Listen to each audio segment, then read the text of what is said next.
dahil sa pagkakaroon muli niya ng love life sa katauhan nga ng billionaire na si Vincent Ko.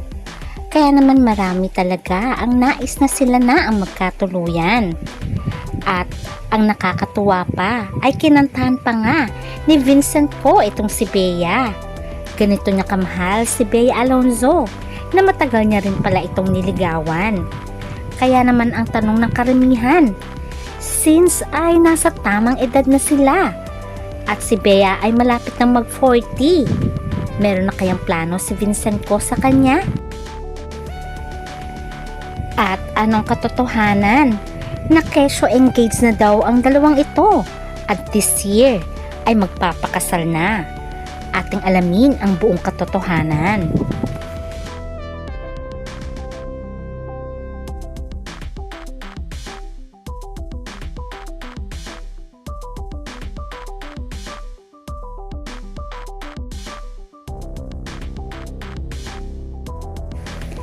Isa si Bea Alonzo na maituturing na A-lister, renowned actress, and one of the country's top box office stars.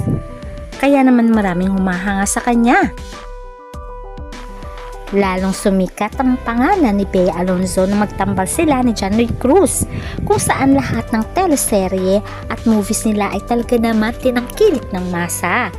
Kaya nga tinawag silang film actress and actor ng Philippine showbiz, at the same time box office king and queen.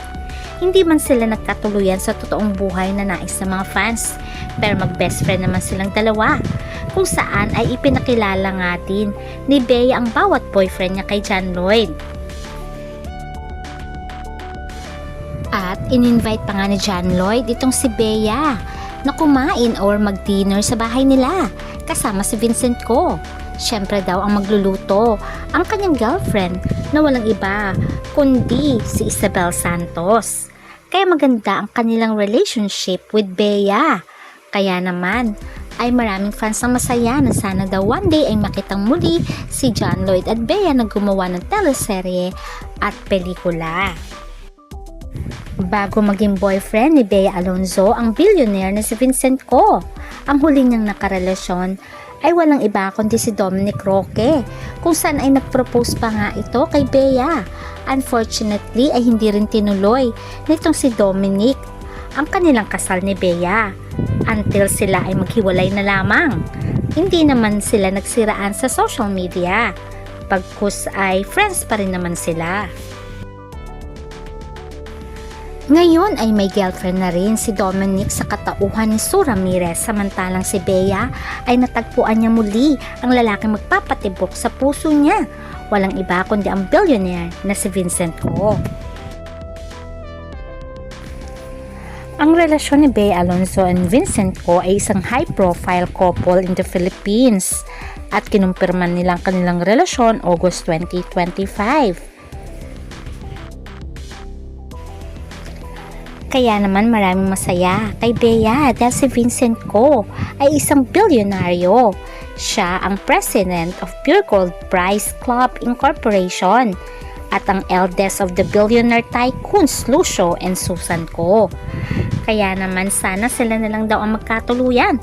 Total naman si Bea Alonzo ay bilyonarya na rin at meron na rin tong sariling negosyo at may malaking farm kung saan ay masasabi mong hard-earned money, kaya siya isang bilyonarya. Kaya naman ang mga fans nais na sana ay magkatuluyan si Vincent Ko at Bea Alonzo. Ano na ba ang status ng kanilang relasyon? Mayroon nagsasabi na secretly ay nagpropose na nga ito si Vincent Ko kay Bea. Pero hindi lang inaamin ni Bea dahil napakaloki lamang na kanilang relasyon. At makikita naman na tanggap ng pamilya ni Bea si Vincent Ko. At ganoon naman si Bea sa mga Ko family. Dahil ilang beses na rin sila naispatan na magkakasama. Kaya ang wish ng mga fans, sana nga daw ay magpakasal na ang dalawang ito. Dahil hindi naman na sila bumabata.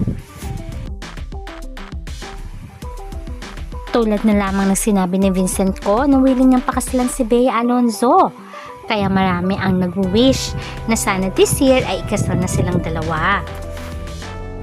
Kaya naman ang wish ng mga fans sana ay magkatuluyan na si Vincent Co at Bea Alonzo at mauwi na ito sa kasalan na sinasabi nilang this year daw ay ikakasal na sila. Kaya ito ang ating abangan. Bye!